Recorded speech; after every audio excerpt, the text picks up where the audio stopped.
Yan guys, maintenance sa Apex ni Boss Mar Noble. Ito, babaklasin natin. Grabe na yung kanya, oh. Yung asin niya, asin. Ano siya guys, wala na yung parang na. Ito, gamit tayo ng kwan, special tools Star. So yan na, tanggal na natin guys.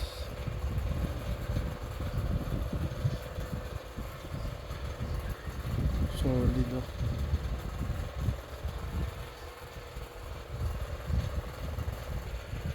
Ang bearing niya, dalawa. So yan, gawin na natin guys. Bali, pag magtatanggal kayo ng bearing, kung lalagyan nyo ng grasa, mayroon siyang silak dito. Ayan na, maliit. Tutusukin nyo lang ng kwan, ng kahit anong matulis. Ayan, para matanggal nyo yan, para matanggal yung cover nya. Ayan, ayan, cover. So, kung makikita nyo guys, wala na siyang grasa, ubos na, oh. Kaya kailangan natin lagyan. At dapat guys, pag maglalagay kayo ng grasa, dapat back to back. Ayan, sa harap, sa likod nya. Ayan, dalawa rin yung silak, tsaka yung cover nya. Ayan. Importante dyan yung silak, tanggalin nyo muna bago nyo matanggal ito. Huwag nyo tutusukin ng kahit ano. Ito yung tatanggalin para matanggal yung cover nya. Dito naman guys, may bearing din siya dyan. Ayun, oh. Pero tatanggalin nyo yan, silak nya ulit. Pagkatanggal nyo yan, tatanggal na rin yung bearing. Bale, ito yung natanggal natin na bearing doon. Medyo makapal siya. Yan, ang tibay nito. Okay. Bale yan guys, lahat ng bearing nya meron siyang silak. Ayan. Bale, natanggalin natin sa kabila nya. Ito, lalagyan ulit natin grasa yung kabila para solid. Ito naman guys, bale matatanggal to. Ito, tanggalin natin. Ano, tulak mo lang yun. Ano, baklas na siya.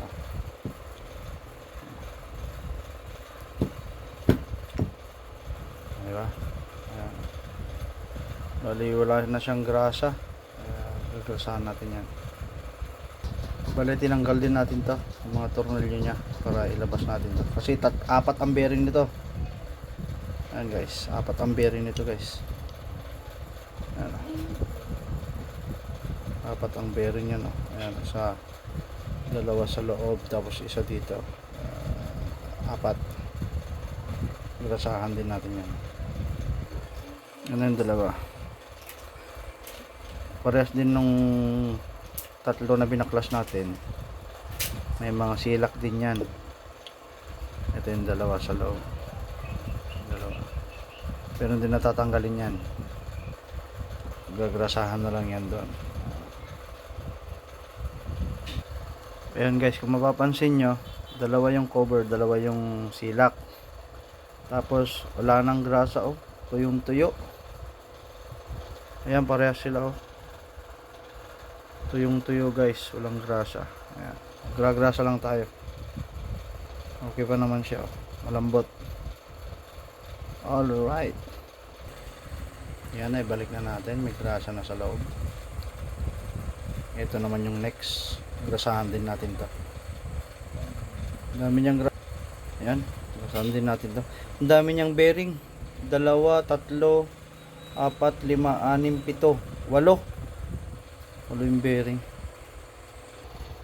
Yan, dinamihan na natin ng grasa dito, para yan kasi yung naglalaro yung gear. Ayan.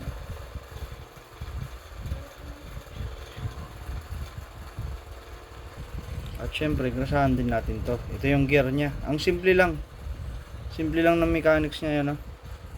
Dalawa lang yung gear, isa dyan, isa dito. At huwag nyo kakalimutan guys, pag ilalagay nyo na to dito, maglagay kayo ng kwan dito grasa sa gilid nya yan, oh. Para yun magsisilbing seal nya, para hindi agad-agad pumasok yung tubig. Ayan. Ito yung pang siyam. Kabit na natin. Ayan. Grabe ang bearing nito, siyam. Dami. Ito ang importante guys. Ayan. Ito yung lock nya. Mayroon siyang kwan sa loob, parang kwan pattern. Ayan o. Tingnan nyo, hindi siya bilog. May square siya. Hindi nyo siya mailalagay kung ibiglan yung ilagay doon. Ayan. Hindi tayo magiging madamot guys sa technique. Alam nyo yan, sa baba. Ayan, ito. Lalagay nyo ganun para lumabas yung dulo nyo dito. Tingnan nyo. Pre-press natin na ganun. Ayan o. Yan, lalabas siyang ganun. Yan. Uli, yan. Parang ganun. Lalabas siyang ganun. Papakita natin mamaya. Ayan. Yan guys, yung ibig kong sabihin kanina. Yan, kita nyo yan. Yung dulo nya. Ayan. Yun, dapat mong palabasin kaya ididiin mo siya. Yan, para may lagay natin yung washer nya dyan. Kasi pag dinirekta mo, hindi mo siya malalagay. So, andyan na. May lagay na natin. Ayan, o. Kita nyo. May lagay na natin. Ayun. Pwede na nating ilagay yung tornilyo. Yan guys, tapos na ulit. Smooth na to. Ayan, o. Alright, tapos na.